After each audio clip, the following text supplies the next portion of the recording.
folks. How's it going? My name's Stephanie with Climbing the Seven Summits. So, folks, you're here today because we're going to be talking about Carstensz Pyramid and Mount Kosciuszko. These are two of the seven summits, and that's what this session is part of. It's part of our Seven Summit series. And we're going to be tackling a really fun and very important question today about which one of these two, Carstensz Pyramid or Mount Kosciuszko, is the seventh summit. The answers might surprise you, but we're going to be diving into that.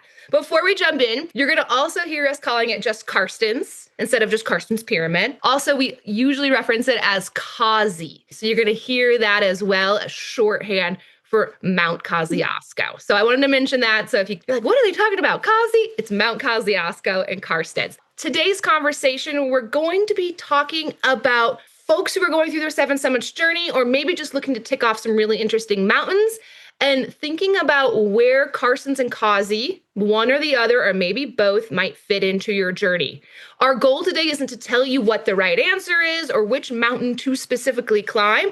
We want to give you context today. We want to give you history, and we want to give you some practical realities of both mountains so you can decide which, maybe both again, you might want to climb. So here we have our agenda that we're going to be walking through today. We're going to start by setting the stage with talking about the debate, even why it exists in the first place. Yes, we're going to talk about continents. From there, we're going to look at two of the most commonly referenced lists, the Messener and the Bass lists. You'll know what those are if you don't already in just a moment. And then we're going to zoom out and think about which one might be right for you. How would you define your Seven Summits journey? And then we're going to jump into actually looking at the logistics of Carstensz and the logistics of climbing Kosci and how they shape up and compare to each other, because they are actually wildly different peaks, which is pretty cool. So that's our agenda for today. But folks, we have some incredible panelists on the line today. If you looked at our advertisement, you probably noticed that there were two people on it. Of course, we had Mike Hamill. He's the owner at Climbing the Seven Summits. He's going to give an introduction in just a second. We also had Mark Postle. He is one of our wonderful guides here at Climbing the Seven Summits. He is also a coach at Evoke Endurance, but there is another person in the room with us right now. We have a surprise guest, and I'm stoked to let you know that Dr. Brenton Systermans is also joining us. He is one of our other wonderful guides, and he is also an expedition doctor, which is really cool. So, Mike, I'm going to go ahead and have you introduce yourself first. Mike, you're the owner of Climb the Seven Summits. I know you've been to Carstensz. I know you've been to Kosci a whole bunch. Go ahead and give us a little introduction to your thoughts on Carstensz Kosci and who you are. Hey everyone, Mike Hamill, owner of Climbing the Seven Summits. Just really briefly, started Climbing the Seven Summits with my wife Caroline about 10 years ago now. I spent the last nearly 30 years guiding the seven summits. So quite a bit of experience traveling the world, climbing these peaks, between my own personal leadership and what organized with Climbing the Seven Summits. We've done probably, 200 expeditions to the seven summits. So I spent a lot of time thinking about these peaks and the other peaks on the list. So that's generally me living in Tahoe, California, but was in Australia for quite a long time. We were running Australian Alpine Academy down there for several years. So, very familiar with Kosci, and was just over on Carstensz with Mr. Mark Postle last year, 2 years ago now, I guess, 2 falls ago. So yeah, great to have these guys on board, and yeah, a little bit about me. Wonderful. I love it. And let's go ahead and go over to Mark. So Mark is joining us also from a snowy expanse. I know, Mike, you said you're in Tahoe. You're getting slammed right now. Mark, there's a little bit of snow where you are out in California too. And Mike just alluded to it. You've been to Carstensz with us. You're going to see a lot of pictures of Mark in here, which is super cool. Mark, go ahead and give us an introduction. Yeah, thanks, Stephanie. Welcome, everyone. Yeah, I'm kind of bookending the other end of the Sierra Range here in Bishop, California, south of Mike, where we're also getting quite the wintry weather this week. Yeah, I'm a coach at Evoke Endurance, so I help prepare folks in their training and logistics for all kinds of climbing, a lot of expedition climbing, altitude related, including a lot of emphasis on the seven summits. So Mike and I have a lot of common folks we work with, and had the pleasure of going over to Carstensz 2 years ago with one of my athletes and with Mike to climb on Carstensz. So have some fairly good firsthand information to share with folks later in the webinar. Yeah, I like to think constructively about ways to help folks be as prepared as possible for all the challenges that these kinds of climbs present, especially with Carstensz, because they are numerous for sure. So it's like to be here. Awesome. All right, we're going to another superstar guide that we have here. Dr. Brent is joining us from Australia. Feel free to introduce yourself and tell us a little bit more about your background. Yeah, so I'm an expedition doc. I've got a background having worked across a number of the 7 summits and other places as a doctor. And there's my little 3-year-old deciding to join us, just right on cue there. Awesome. So, folks, we have a rock star lineup. Honestly, couldn't imagine a more best of the best crew. So let's go ahead and dive into defining the 7th summit. But really, we have to talk about what's on this slide right here. So when you hear 7th summit debate, it sounds like it's a climbing argument. It sounds like it's just this thing that's a really niche topic in our world. But this argument, this conversation actually starts with a much bigger question. What is a continent? That's actually what we're looking at to kick things off today. And that's why I'm going to deliver some of this information, because it has nothing to do with climbing. It has everything to do with the world that we all live in. So we're going to save all the mountain talk to Mark, Dr. Brent, and Mike to talk about Carstensz and Kosciuszko, but I will talk really quickly about the continents real quick. So the term continent, it did not originate from the idea of plate tectonics. What you are seeing here on the slide is a picture up top of the plate tectonics and then the continents. You're going to see that they actually kind of line up a little bit, but again, they didn't originate from plate tectonics or geology. It actually came from trying to delineate regions of the world. So historically, it was used by those living kind of in that convergence zone between Africa, Asia, and Europe. That all kind of swirls together right there. You can see around the Mediterranean and things like that. So they wanted to break those up into distinct regions. So over time, the meaning started to evolve. Today, it continues to evolve, and different people across the world define continents differently, which I think is really interesting. So in parts of Latin America and in Europe, America is taught as one whole continent. There's no North and South America. In the US here where I grew up, and in the UK and England, and I know in Australia, North and South America are taught as 2 separate continents. So you can just see right there that even defining a continent starts to get a little bit confusing and a little bit interesting depending on who you are talking to. So most of society today relies on the dictionary or cultural definition that you see there. A large, distinct geographic region, often grouped by shared historical, linguistics, or societal traits. So most people lean in on that. That's what the dictionary says. But some climbers, however, as they go through their journey, they start to think and they look at the geological lens and they prefer that, or at least consider it as well. And so once you start to look at it based on geology and plate tectonics, Australia, which many of us learn as a continent, all of a sudden becomes Australasia, which includes Indonesia, and then starts to shift, which is actually the highest peak on the continent of Australasia.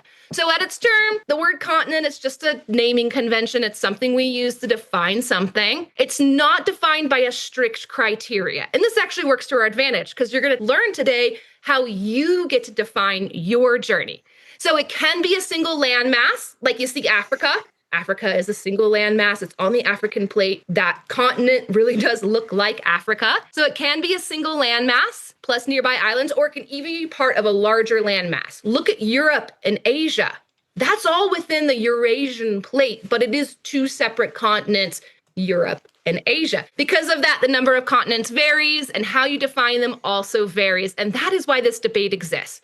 So with that context in mind, we're going to look at how this debate plays out in the climbing world itself. And the faces you see, those 4 guys have a lot to do with how you define your 7 summits journey and which one you might consider putting on your 7 summits list. Mike is going to talk us through these 4 guys, what they did, and how they define the 7 summits journey. You can see their names now popping up here. Mike, go ahead and walk us through our Bass list and our Messener list and demystify a little bit about what these mean in the context of climbing. Yeah, so most basically, Dick Bass and Frank Wells were climbing together. I don't know if it was the same time as Pat Morrow, but around the same time came up with the idea of the 7 summits. And, for them, Frank and Dick, they're Americans. They probably learned in school that Australia was a continent, so very obviously they're going to look for the highest peak on Australia. So within the Bass and Wells list, that includes Kosciuszko in Australia, and then you've got Pat Morrow and Reinhold Messener. I can't remember if those guys climbed some of the peaks together or Carstensz together, but I know that Pat was kind of beat to the punch by Dick Bass, finished the 7 summits first. Frank never ended up finishing them, but Pat was kind of beaten to the punch. And so I think part of his, reason for kind of looking elsewhere. So Messener and Morrow famously looked towards Carstensz as the 7 summit.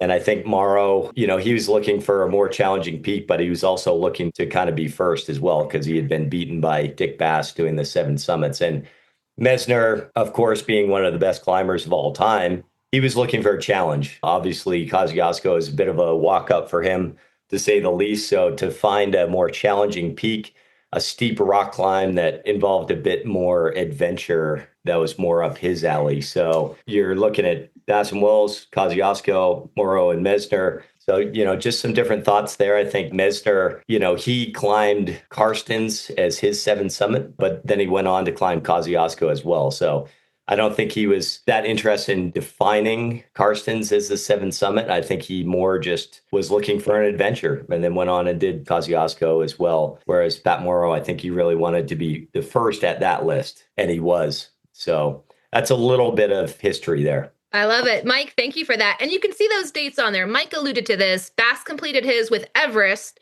in 1985. He climbed Kosciuszko in 1983 with Frank Wells. And then I know you mentioned this, Pat Morrow and Reinhold Messener climbed Kosciuszko separately. And one was on May 7th in 86, and one was December 3rd in 1986. So again, we have lists that are emphasizing more the cultural borders, boundaries that kind of we were all taught, most of us in school. But then obviously we can get more geological on this. We can start to look at the plates and think about how this definition can shift. At Climb the 7 Summits, as Mike alluded to, we see these both as valid lists, valid trains of thought, and actually 2 really incredible peaks. So we do climb all 8 of the 7 summits. Kind of silly when you say it that way, just a little bit. We're going to be going into, of course, Carstensz and Kosciuszko today. Mike, anything you want to say here about the 7 summits as a whole? Yeah, just generally that, everyone kind of defines it their own way. Like you mentioned, we guide 8 of the 7 summits. We guide 9 of the 7 summits if you include Mont Blanc, which some people do. So everyone needs to kind of create their own definition, decide. We'll talk more about this later, but everyone needs to decide why they're climbing, what they want to get out of this. And if it's to have an amazing exotic adventure, then Carstensz Pyramid is a great place to go. If you want to see Australia and combine it with a trip to the Great Barrier Reef or bring your family to celebrate on top, then Kosci is a good way to go. Or if you're just starting your 7 summits journey and you want to climb Kosci in the winter, that can be some of the worst weather in the world. As Brenton will tell you, as I'll tell you, it's about as uncomfortable as I've ever been climbing Kosci in the winter. So different reasons for climbing different things. And I think, Messener was looking for adventure, so he decided to do them both, and Pat Morrow as well. And I think we're huge advocates of that at Climbing the 7 Summits. Like, explore the world, take on these challenges. Take on different climbs, walk-ups, endurance climbs, technical climbs, and, use it as an excuse to see these different cultures and experience these different places. So wonderful. Well, Mike, you gave us a perfect lead in. We are switching gears kind of away from that list conversation. What is even a continent? And we're switching gears here to actually talk about you, the climber, now. So defining your 7 summits journey. So instead of asking which one is the correct one, we're really trying to get you to switch that mindset to which one do I want to put on my list? Which one do I want part of my journey? So this is where it becomes personal. You're going to start thinking about your goals, your motivation, your values, things like that. Not just about geography and tectonic plates and things like that. So Mike is going to walk us through kind of a 3-step process that can help you figure out which one, or maybe both again, should go on your list. So Mike, we're kicking off with how we often talk about starting any climb, which is defining your why. Can you talk us through why defining your why is particularly important when deciding between Carstensz and Kosci? I think the people that we see that are really successful on the 7 summits, individually and then all together, have a very strong why. That's why we always emphasize that, with our climbers is you need to know why you're climbing. And if you know why, then you're going to be motivated to pursue these climbs very seriously and professionally. So knowing why you're climbing is, I think, really important to you. It's really important to us to know for our climbers as well, but it can really dictate how you approach the 7 summits and specifically Kazi and Carstensz. And I started talking about this a bit in the past, but kind of where it lands in your 7 summits progression is part of that decision-making process as well, and what you're looking for from these climbs. A great example, like we've got a picture here from our Australian Alpine Academy. And a lot of the people that join us on the Australian Alpine Academy are one Australian, but they're looking to start their journey. They're looking to learn how to winter camp and learn some of these basic skills like self-arrest. And this is a great place to do that. And the weather is much different in the winter than it is in the summer there. It can be absolutely brutal. So if you want a great place to train in the snow and learn some of those skills that you're going to need later in your 7 summits journey on Denali and Vinson, Mount Everest, places like that, then Kosciuszko is a great place to start. Alternatively, as I alluded to earlier, if you want to celebrate with your family, you can come down in the summer and bring everyone up with you and crack a bottle of champagne. If you're looking for those exotic adventures, then Carstensz is a great place to look. It's incredibly exotic. It's true adventure travel. It never goes perfectly smoothly. So if you're looking for that type of adventure, then going that route is, a great way to go as well. That's wonderful. Well, Mike, you really hit this slide talking about why we climb, defining that for this journey, defining this for, kind of making the decision of Carstensz and Kazi.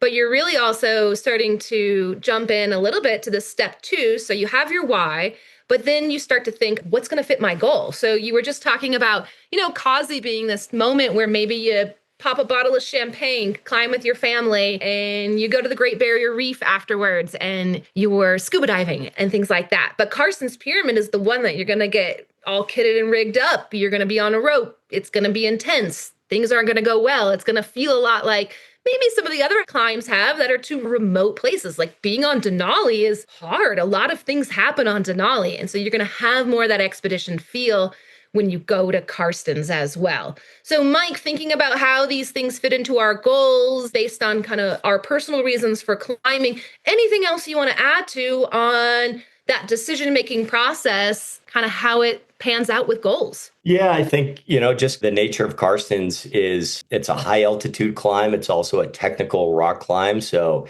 if you really like technical rock climbing and exposure, then that's a great way to go. It certainly challenges you. The weather can be terrible there, but if you want to become more familiar with like fixed line climbing, moving over rock efficiently, maybe you're looking to climb Ama de Blanc or Everest in the future, and you want to get used to some of that exposure, Carstensz is a great way to go. And, I mentioned the altitude as well. It's a great way to start challenging yourself at altitude if you haven't been to altitude before, but it's a huge jump up when you go from Tamika in the helicopter into base camp. You're landing at nearly 14,000 feet, 4,000 meters. That's a huge jump. Your body will feel that. And then it's another 4,000 feet to the summit above there. So, Kazi doesn't have that altitude. So it's more of an endurance climb. So totally different challenge. And that's what I love about the 7 summits and Kazi and Carstensz specifically is they're just so different and so varied that it gives you these 2 wildly different experiences.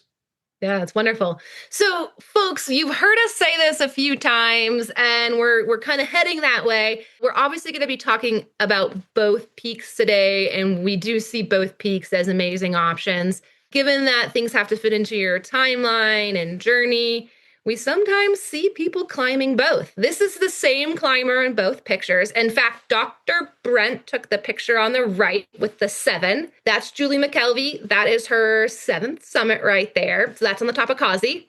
And Mark or Mike, one of you two, took that picture of Julie on Carstensz. Do you know who took it? I think that's probably my photo, but I think it's probably awesome. It feels like it's all coming full circle. Mark and I were with Julie on Carstensz. Brent was on Kazi with her. So to have these 2 guys here with us today is pretty cool.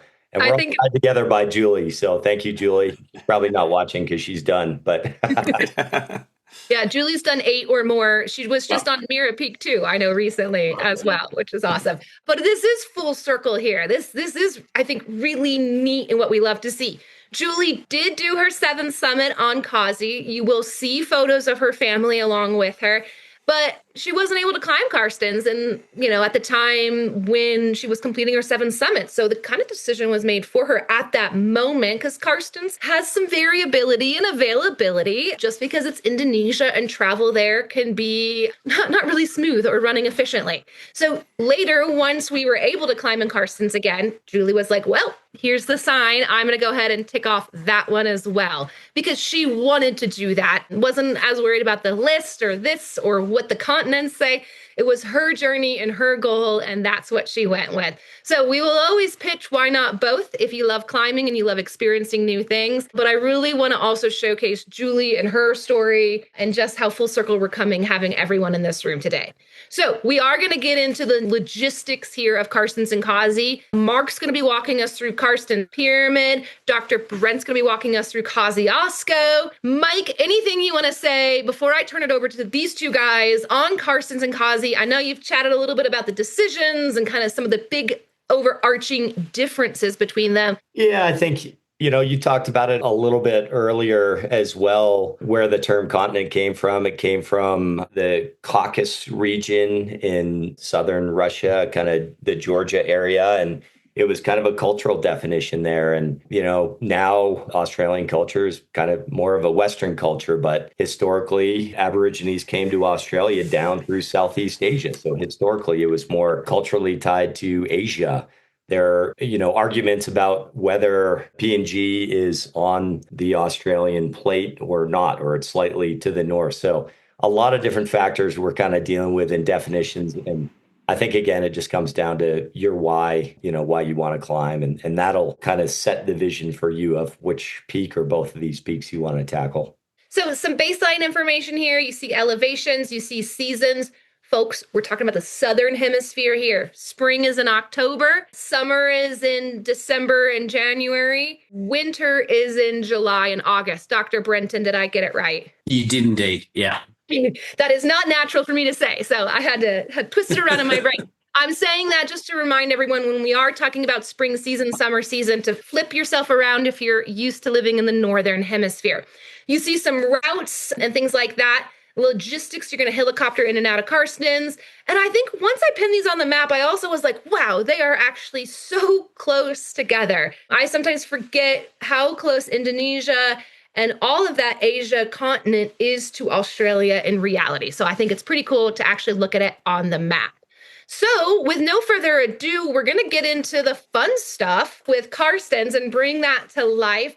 As we mentioned, Mark climbed Carstensz with Julie and Mike in 2024. He's going to take us through what an expedition on Carstensz actually looks like, the realities, the logistics. You're going to hear us talking about the realities of Carstensz many times because there are just some things that you have to accept, be flexible, be patient with if you are climbing that. So, Mark, go ahead and jump on into it. Yeah, I think a lot of things have been touched on here, but we can expound upon some of those to help folks out. Carstensz, I think of as a fair bit more logistically challenging than some of these other peaks. And that kind of starts right from the very beginning. The travel just to Tamika, which is the town that's the jump off point, is, I think it was 4 flights for me from LAX. So, it's not the easiest thing just to get in there. And then the logistics of the permitting, which obviously Mike deals with, and then the timing of getting in there with the helicopter logistics is somewhat challenging. So just so you know, there's a lot of moving pieces just to get on the mountain there, maybe more than any of the other peaks that commonly get done on this list. It does involve pretty much all technical or semi-technical movement on rock. You could see from that previous picture, and we'll see some future pictures here, that the base camp is in a valley, and you literally just walk a few minutes on flat ground over to the base of the mountain, and then you rope up right away. The majority of the climbing is on technical rock, and that's different than many of these other peaks where they may have sections that are more or less technical. They might have sections that are exposed, but pretty much on Carstensz, the entire thing is technical and exposed, right from the moment that you leave base camp. And the secondary thing with that is it's not a rock climb that is in an environment that is always warm and dry. It's essentially a big limestone plug that sticks up out of the rainforest. So rain is kind of the rule there, not the exception. And you are pretty much guaranteed to be doing business at some point during your climb or descent on wet rock, which doesn't make it any easier for those folks that don't have a lot of experience with rock movement. So I think that's a big piece of the puzzle there. That being said, the entire mountain pretty much has fixed lines for your safety. So it's actually quite a good distance of lineal fixed line. So the skills, not only in the movement on rock, but also the skills to be able to ascend and descend the fixed lines efficiently is kind of paramount there. It does follow a bit of a gully system, kind of the weakness in the face to get up to the ridge in the sort of the first half of the climb. And then you traverse across the ridge, which is sometimes not very exposed and sometimes quite exposed across to the summit, including a Tyrolean traverse, which we'll have pictures of here, across a gap in the ridge, which is relatively straightforward technically, but feels incredibly airy under your feet for folks that haven't done it. So it gives even some of the most experienced climbers a moment of pause along the way to the summit. Wonderful. Yeah, folks, in 2 slides, we'll have a picture of that traverse, that airy traverse that Mark was just saying. So folks, you're getting a sense of the realities of climbing Carstensz. It is a true rock climbing endeavor, 5th class climbing on fixed lines. There's going to be a goalie, and then you get on that ridge line, and things get a little even spicier up there. The rock is sharp, so we're going to talk more about the gear and what to wear on your hands, especially that limestone. But let's go ahead and take a peek at what our actual itinerary looks like so you can get a sense of it. And there are some really important things that Mark's going to call out here, particularly looking at that last bullet point, the contingency days. So Mark, tell us a little bit about the itinerary and what to expect, especially with contingencies. Yeah, I think that sort of the itinerary, such as it is for any of these peaks, is sort of nice to have. So you have talking points and you can kind of wrap your head around what's going to happen on the mountain. With all these mountains, as soon as you've written this down and you've embarked on the trip, it becomes less and less useful as you lean into the trip. But Carstensz in particular. So, really there's kind of 2 hurdles with Carstensz as I think of it with regards to itinerary. There's getting into the mountain, which has a ton of variability based on the helicopter operations.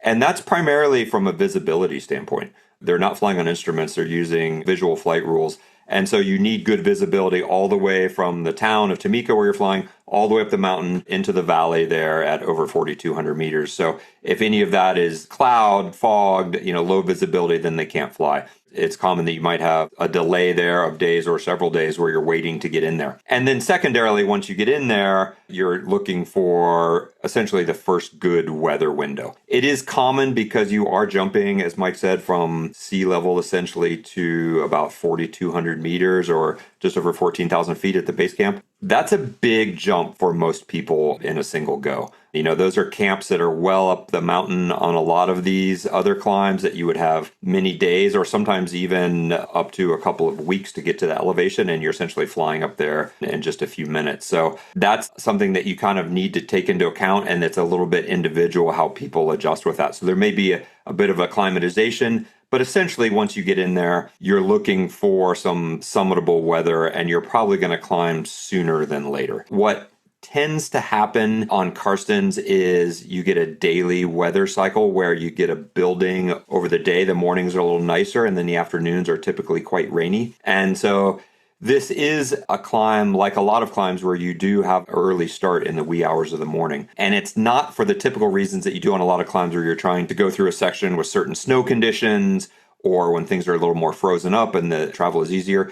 You're just trying to get started because you're trying to finish earlier and beat as much of that incoming afternoon rain cycle as you possibly can. And then that being the case, you having had your summit bid and come down, then you're just waiting for good weather to get down out of there, which is subject to the same variability as getting in there was in reverse. And then once you get down, it's actually a pretty quick departure from Tamika. So all that being said, especially the 2 helicopter flights, which are very weather dependent on either end, these contingency days, which are loosely labeled 8 through 14 here, on a lot of peaks, these contingency days are just kind of an afterthought, and you may well not need them. I think on Carstensz, it's very likely that you will need them. I would kind of count on this being a trip that's going to be a little longer and unpack a little bigger than it looks on paper. And we can talk about it later a little bit, but I also think that's an approach that people need to have their head wrapped around mentally and just go into the trip with the patent assumption that there's going to be delays, there's going to be challenges on the logistical end, because that's the nature of the peak. And then when inevitably that happens, you'll be kind of ready to wrap your head around that mentally. Yeah. Thank you, Mark, for sharing all that. So, folks, you heard Mark alluding to the helicopters, the weather, it being rain cyclically every day, that slowing things down. You said alone you took 4 flights, some helicopters just to get there and make this all happen. So, Mark, we really appreciate the perspective, but I also want to turn this a little bit towards Mike and think about it also from the operator standpoint. Folks are flying into a kind of an unstable part of the world. It's a little volatile. There's things going on in the region. So, Mike, can you speak from an operator's perspective on what people can expect when they're going to Carstensz Pyramid, flying into Tamika, Indonesia, and things like that? Absolutely. Yeah. I think to put it bluntly, it's true adventure travel. It's a very kind of remote and chaotic part of Southeast Asia, and you need to know that going into it. I was just thinking that there were, 4 years that we didn't run Carstensz, first because of COVID, and then there was political instability and civil unrest in that region for a couple years coming out of COVID. And, that just shut down the mountain. It was too dangerous for us to feel comfortable going in there. And that's just kind of the reality of this part of the world. There's a lot of unrest. There's a lot of local corruption amongst, local operators and the politics within the politics there. So you need to understand that going in. Even Tamika, it's not the safest town as a tourist. For our teams, when you land in Tamika and travel to your hotel, we recommend just staying in the hotel because we can't guarantee people's safety if you're cruising around town, which is a lot different than, say, Kathmandu or Mendoza, Argentina. It's just a very different feel, a different place. And you need to understand those realities before going there. And a lot of what we're dealing with as the operator is dealing with those logistics to try and make sure everything goes smoothly. But as Mark mentioned, it doesn't always go smoothly. There are things out of our control, like flight delays and stuff like that, or local civil unrest, or, protests in the mine, which we fly over to get to base camp. There are a lot of those things that are just things we're dealing with on Carstensz that we aren't dealing with elsewhere in the world. And it makes it a very potentially chaotic place to operate. Yeah. So, folks, we're not mincing words. Expect delays, expect last minute changes. Things are happening. You're going to see on this slide that the final bullet point we have here, training and preparation for Carstensz, is all about mindset. And the reason we focus so hard on mindset are for exactly the reasons Mark and Mike were just talking about when looking at the itinerary, the flexibility, the adaptability, things like that are really needed to be successful and to feel comfortable on this climb. So, Mark, there's no one better to talk about the training and what is needed to be on Carstensz than you. So go ahead and walk us through what it looks like to get prepared and kind of ready. I tend to lump the sort of training into a couple of buckets here when I think about Carstensz. The first one, which are kind of the first 2 points here, are aerobic fitness and acclimatization. And although these are separate demands, they are heavily related. And I think that Carstensz on paper, maybe for folks that have done a fair amount of climbing, has a relatively modest altitude. That's not the highest peak in the world. It's not the Himalayas. But the nature because of the logistical demands by the way you climb it, makes it unpack a little bigger than it actually is. And so I spoke to a little bit before of going essentially from sea level to 4,200 meters on a single go, with the expectation that sometime, a day or two after that, you may well likely be making a summit bid. That is a demand that a lot of people have never really experienced before, even somewhat experienced climbers, because we just don't climb in that style that much. So one of the things that you can certainly do to combat that is make sure that your aerobic fitness is as high as possible. So that's where we really focus on a really good base of zone 2 training and make sure people have that good base fitness. And then I also like my athletes to do a reasonable amount of intensity work to prepare them for the realities of some of this sort of pitch style climbing that can be a little bit stop and go at altitude. Having your body have been exposed to some of that intensity work, I think is really valuable. And then as part of that, I think that making sure that you know that your body adapts fairly well in the short term to these kind of altitude jumps is key. And I actually think in the way that Carsten gets climbed kind of in our modern era for folks that maybe live at sea level or know that they're not the best short-term acclimatizers, doing a little bit of pre-acclimatization could be very valuable on Carsten's. So if you have the opportunity to travel regionally and maybe spend a little time at altitude, I know I've had folks who live in the US travel to places like Colorado for a week and a half or two prior to a trip like this and just get a little bit of base acclimatization in before they jump over there, I think is really valuable and could pay off. So I work with athletes a lot in those regards. So that's sort of one bucket of preparation. And then the second one, which I think is really big on Carsten's, is just what I would think of as movement skill, because the entire mountain is essentially technical or semi-technical. There's very little respite from the environment where you need to be thoughtful about how you place your hands and feet. And so folks that can buff up their rock climbing experience and just kind of use those movement skills a little more readily in training, I think really benefit. And that's both directly from a sort of a movement skill perspective, but also from a comfort with exposure perspective, because those kind of go hand in hand.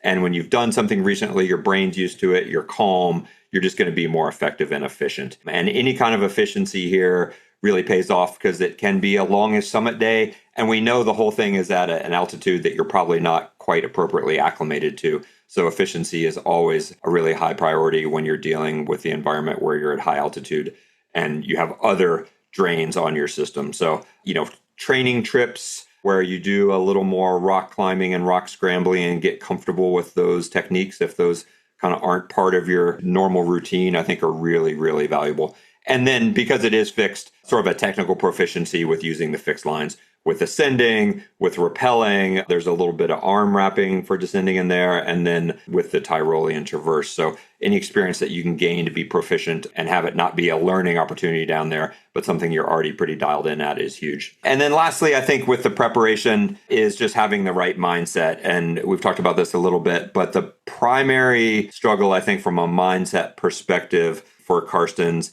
is this remote environment that you get dropped off in, that you're not in control of a lot of the factors of the trip, and that have frequently speed bumps, hiccups, weather delays, etc. This is not a trip that's likely to just be cookie cutter, and go super clean and fit into a nice 5-day package. And for folks that are used to being in control of a lot of those variables on previous trips, that can be a little bit of a different mindset on Carsten. So I think just going into it with that open-minded, adaptable mindset where you're just going to take what comes, be solution-oriented to those challenges, and just being open-minded to the way the trip is kind of unfolding is really, really valuable and just lowers that overall stress level for people. Yeah. Mark, and then this is a photo of that famous traverse. Is that correct? That is correct. Yeah, this is on the way to the summit, the way that we're all facing at the moment.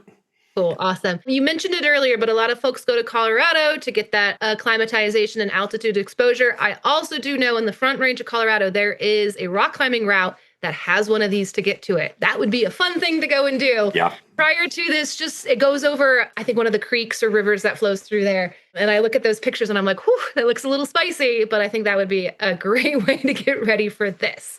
And then, Mark, one other question for you. Rock climbing experience is obviously great. What kind of, and this is getting into the next slide, what kind of shoes are people climbing in? What should they be practicing on if they go to the gym or out on some real rock practicing and honing their skills? Yeah, that's a great issue with a lot of these sort of semi-technical but higher altitude alpine climbs where the kind of footwear that you would love to wear for pure technical movement doesn't keep you warm enough and dry enough in these environments. So you're trying to find a piece of footwear that sort of splits the difference. And I sort of jokingly think of it as the least wrong for this kind of climb. I would almost argue it's sort of the definition of alpine climbing, that you're wearing some footwear that is maybe not perfect, but gets the job done. For Carsten's, I really think that something that is waterproof, that has a Gore-Tex membrane, but has a little bit of feel on the rock. So that's a light single layer mountaineering boot for most folks. It's common that you see temperatures just above freezing on this climb at the summit. And like we mentioned, it is a wet environment. So it's not a place for rock climbing shoes, unfortunately. But it is a place for these kind of single layer leather mountaineering boots. And this boot in particular, which I know that you guys have on the gear list, the Sportiva Equilibrium, that's a Gore-Tex lined waterproof boot. It's fairly lightweight, but it is fairly nimble on the rock. So that's the kind of footwear you're going to be wearing. And, I think it's invaluable for people to, especially with footwear, and this goes for all kinds of mountaineering, to acquire the piece of footwear that you think you're going to need for a climb if you don't already own it. And then get out and put some miles on it. Go hiking in it, go scrambling in it. I have folks go to the climbing gym and do some easy climbing in the footwear that they're going to wear if they know it's going to be a technical outing. And just get really used to what you can do and what you can get away with in that footwear and what you can't. Because that'll just give you so much more confidence on the rock when you go to the climb. So that's a big part of the training and preparation. Along that vein, maybe almost even more challenging is to keep your hands warm and dry on Carstensz. And this is a challenge for a few reasons. By nature, with the fixed lines, if it rains, the lines get wet and you're inevitably using the lines with your hands in the ascender. You're commonly at the end, you're obviously rappelling down the lines, which is effectively just squeegeeing the water out of the fixed lines. For anybody who's done a lot of fixed line work in the rain knows that's the case. And it's, I would argue, even a little more important to keep your hands as warm and dry as possible because you'll just lose that dexterity and functionality if they become cold. So having, I think, a couple of pairs of gloves with you, I think is key. And I'm not one to bring the whole kitchen sink, but gloves are relatively light, and a dry pair of gloves at the right time during the day can be a lifesaver for people. So I'm a big fan of a couple pairs of gloves, probably all at least lightly insulated. And I'm a fairly big fan of these insulated rubberized work or fishing gloves, which I know are on the kit list from CTSS because they are relatively warm, but at least they're fairly waterproof. So that's what I wear on this kind of climb. And then past that, it gets a little simpler, but certainly a real climbing harness, a proper rock climbing harness, because you are going to be hanging in it some, especially because there's a lot of rappelling. All the technical kit for ascending and descending, the fixed lines that you would need on any climb like this, and being well familiar with how to use those, which we've talked about. Lastly, with the weather protection, it is certainly an environment where you want real, what I think of as real rain gear tops and bottoms. It's limestone, but it's very heavily weathered and it's incredibly sharp, just the texture of the rock. And so I'm a huge fan of really lightweight equipment and lightweight rain gear, but I don't actually think this is the place for your absolute lightest kit.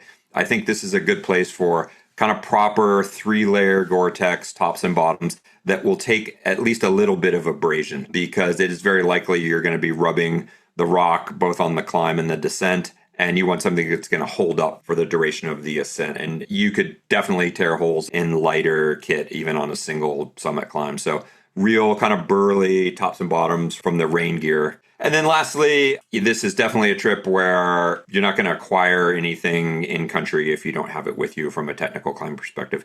A lot of places that we work and guide have gotten better and better. And if you forget something or show up without the exact right thing and you're in Mendoza or Kathmandu, a lot of times you can avail yourself of things locally. And that's not the case here. So this is a good one to really comb over the kit list and make sure you've got exactly the right things before you set out. Awesome. Perfect. Those 2 pictures of gloves we have there, folks, these aren't some like super fancy climbing thing you've never seen. These are Amazon special or like at your local hardware store special. So these are things that you might use if you're working outside. It is the same rules apply there because they keep your hands warm and dry. That leather protects against the sharp limestone, as Mark shared earlier. And then don't underestimate that rain. It's going to rain. So that weather protection is really important. So we're going to go ahead and switch gears. When we're talking about, of course, climbing Kosciuszko, a lot of the logistics start to get quite a bit easier. Maybe not the weather. We know that winter can be pretty extreme still in the mountains, but Dr. Brent is going to be coming on to join us and tell us a little bit about climbing Kosciuszko in the summer and in the winter. So we have this one set up a little bit differently where we're not breaking down like the full itinerary and what this looks like and what gear you need. We're really just focusing on when can you climb on Kosi, what does it look like, and what can you expect. So, Dr. Brent, talk to us first about Kosciuszko, how we can fit it into our progression, and then we'll talk seasons. So, Kosciuszko is, I think it's a perfect mountain, as we see here with Julie and her family, for people who are closing out their 7 summits and they want to bring their family out. They want to have a real celebratory climb. Yeah, it's definitely a beautiful mountain for that. We have a number of different ways we can climb. And indeed, one of the ways we can take an e-bike to within 1.5 kilometres of the summit. And so for people who may not be quite as fit, for family members who may struggle with things, we can hire them an e-bike and they can ride that e-bike right up to close to the summit, and then they can do the last little bit of walking with their family. So that is definitely a possibility in the summer. Not in the winter, but yeah, certainly in the summer. Now, Kosci, the logistics are super simple to get there. You fly into either Sydney or to Canberra. From Sydney, you've got a 5-hour drive. Or you can fly into Canberra, which is our nation's capital. It has a whole bunch of cultural things that you can see and do there. And then it's a 2-hour drive to get to the trailhead. So it's super simple. You can stay in 5-star hotels. It's a day walk or a day ski, depending on the time of year. But again, we do have a few logistical considerations in terms of just allowing a little bit of extra time if you are coming in winter, because, I've certainly been up there and I've been on there with some of our Australian Alpine Academy trips where we've had sustained winds above 100 kilometres an hour with gusts right up to 140 kilometres an hour up on the main range. So the weather can get pretty snotty in winter. And so, allowing contingency days is a good thing if you're planning on coming in winter. So we can reflect on the timings of summer and winter. So, the Australian ski season runs from the first weekend of June through to the first weekend of October. So with that in mind, the route through Charlotte Pass, which we'll come to for the summer, is closed during those dates. They close the road to get there, so you have to start 15 kilometres earlier. So, it is possible to go from Guthiga up the main range in winter time, but that's a pretty long-haul snowshoe or ski. It's about 25 kilometres. And so if you're not proficient at that and trying to do that in a day, it can take a lot. So we tend to go from Thredbo. So Thredbo is Australia's preeminent ski resort. It's won year after year. It gets the best ski resort down under, best ski resort Australia, New Zealand. And it's a fantastic place to start. And it's also a beautiful place to stay. You get a real alpine village vibe when you're staying there. If you're on snowshoes, probably suggest catching the chairlift up. If we're skiing, we can go from a little spot a couple of k's out of Thredbo called Dead Horse Gap, and we can skin on up the mountain and then ski to the summit. And in perfect weather conditions, and I've had some fantastic conditions in August and September, you could certainly do a round trip and be back in time for a late lunch, either on snowshoes or on skis. If the weather is appalling, and we do have those days with winds up to 110, it might be best to sort of sit it out and perhaps plan to go the next day. Or we can make an attempt, but it can be some pretty gnarly weather up there. Certainly had some very cold and very wet days. And unfortunately, during the weather, it does tend to sit at that real awkward temperature in winter between -2 and +2, where it's not quite freezing, but it's, real difficult. So you need to make sure you've got your layering and your gear right. And then, Dr. Brent, we also have information on here about our mountaineering skills and winter ascent. We have offered the Alpine Academy. Right now, we're offering what's called a Mountaineering Skills and Winter Ascent course. Do you want to talk a little bit about what folks might learn in an Alpine Academy style course, Dr. Brent? Yeah, so this is a real great introductory course for people who haven't spent much time out in the snow, and especially those who haven't spent much time snow camping and traversing or traveling across the snow. So we do some real great basic introductory skills, how to snowshoe. We then can get our crampons out and do some cramponing and some basic rope skills, and learning how to climb and descend safely in these environments. So particularly for people who haven't been out there much in the past, or who've been on a ski resort and had the beauty of just being able to go back to the lodge at the end of the day, we're learning skills on just basically how to survive and thrive in this kind of environment. We can have some beautiful days out there, and we can also have some pretty interesting weather. So, being able to enjoy and stay warm and stay dry in that, it's super important skills to be able to learn. And it's just a lot of these things is developing muscle memory, developing, learning, trialing and error. Okay, yep, I've been in that environment. I took this gear. It didn't quite work. I'm going to revise it for the next time I go. And so doing that in a relatively safe environment, such as the main range on the way up to Kosciuszko, as the Polish would pronounce it, but we say, Kosci, is certainly a good place for those of us who haven't spent a heap of time out there before, just to dip their toe in the water and see if this is really something that they want to keep doing and something that they enjoy. Folks, we also always plug our Alpine Academy on Mount Baker, of course, our courses on Kosciuszko. And not only are they good for intro people, but they're also great shakeouts. If you got a big objective coming up, like you're headed to Vinson, you're headed to Everest, and you want to shake out again, and you live in the US or you live in Australia, go sign up for one of these courses. Just practice your hitches and knots again. Get back out on the snow and the glacier and the ice and touch it. It is a wonderful shakeout. On that note, I do want to mention, we've been talking about obviously like winter, and we're going to talk about summer here as well. We've been plugging this as like a great thing to do at the end, a great thing to do at the beginning. But as I just alluded to there, it can be done at any time. If you happen to be in Australia, you're on a conference there, it's the middle of summer there, climb Causey. If you're there in the middle of the winter and you want to use it as a shakeout because you're there on a conference, climb Causey. And in fact, if you just want to do one of those one day, whether it's summer or winter, we can link you up with Dr. Brent and have you on the mountain for that day. It doesn't have to be that full course either. So lots of little ways you can kind of approach Kosciuszko, and summertime is a really popular time to go, not just for Seven Summiteers, but for anyone that lives in Australia or it's visiting out there as well. So Dr. Brent, can you tell us a little bit about the options climbers have in the summertime? Yeah, I mean, they've got some fantastic routes mentioned there. The other thing to mention is that Sydney is only a 6-hour flight from Bali, which is a lot of people go through Bali to get to Timika. So you can actually do your pre-acclimatization at Thredbo, which is at about 1,500 meters or 5,000 foot. So you might even come here and do your acclimatization at Cosy before then going on to Carstensz.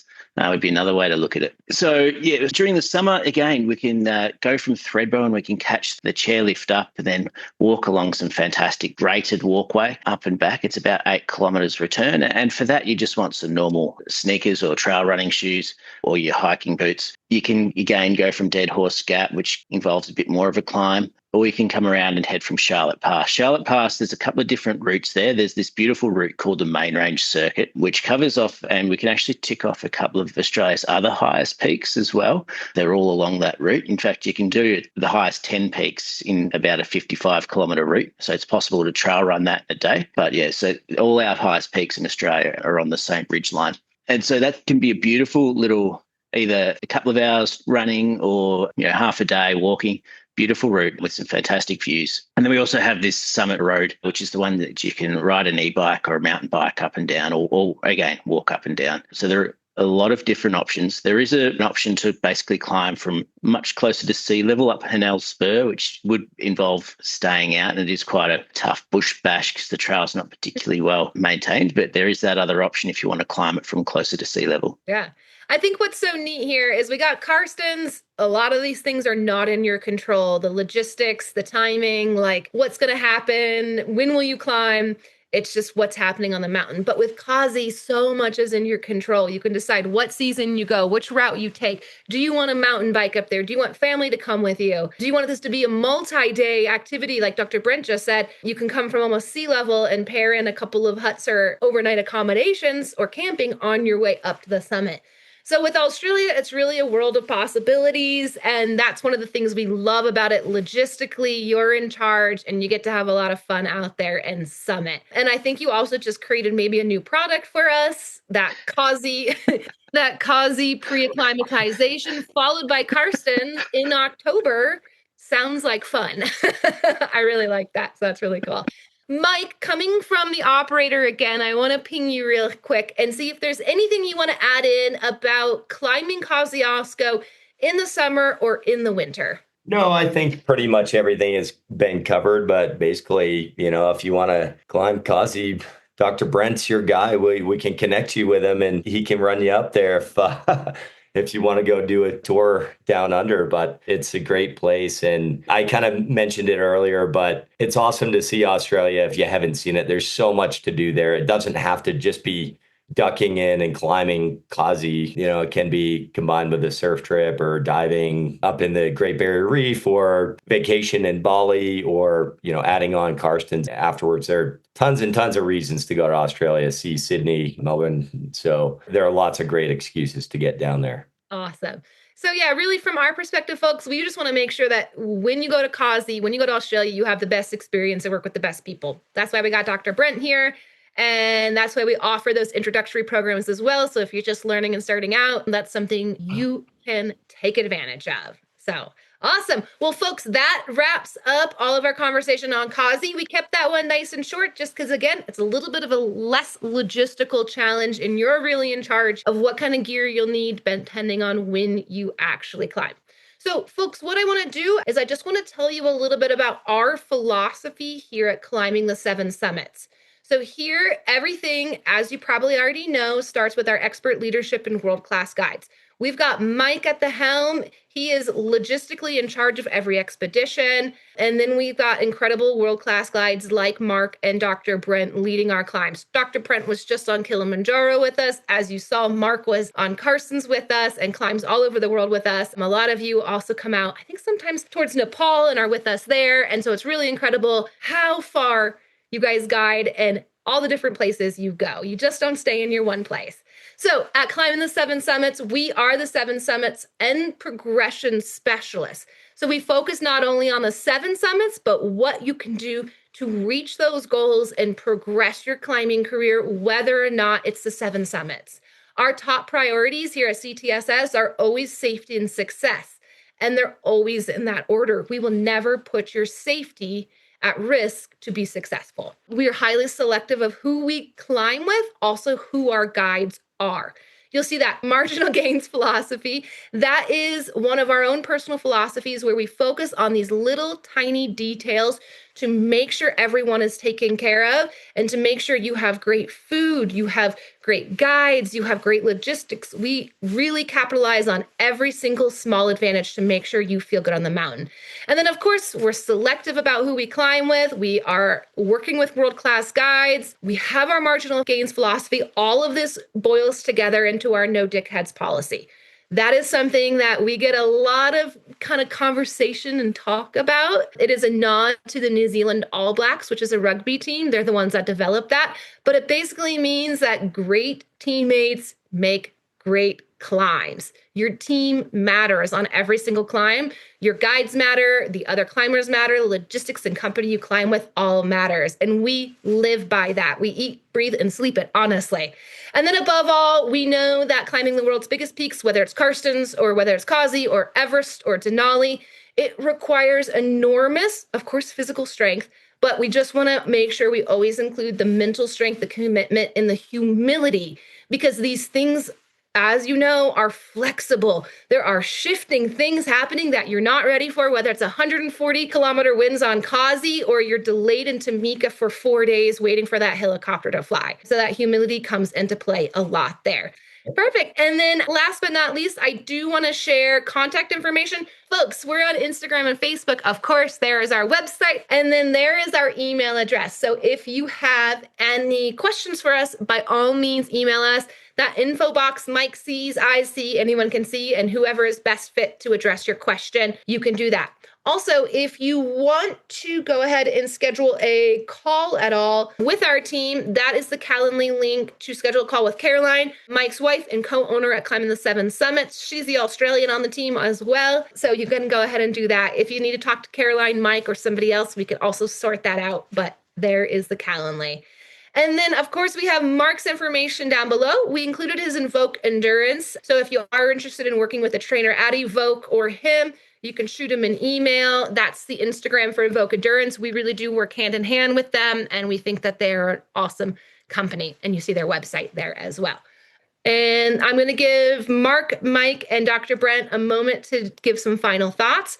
Mark, kick us off. Final thoughts, climbing Carstensz and COSI. Yeah, thanks. It's a pleasure to be here. I'm grateful for the opportunity to chat a little bit about it. I do think that they're quite different climbs. So I think for a lot of people, the choices would be more obvious between them. But everybody has some great resources now if they need to follow up. And I encourage folks to reach out. Everyone has my email there that Stephanie put in. And if you just have questions or want another opinion about it, I'm always happy to chat with folks about these climbs. So it's a pleasure. Wonderful. Mark, such a pleasure to have you here. As always, this is your second webinar with us. He also has a full-length training webinar. So if you liked what he was throwing down with all the training talk, definitely tune into that. It is on our YouTube channel. Dr. Brenton, this is also your second webinar with us. Go for it. Yeah, look, I think why not do both? It's an amazing opportunity to get down and see different parts, incredibly different parts of the world.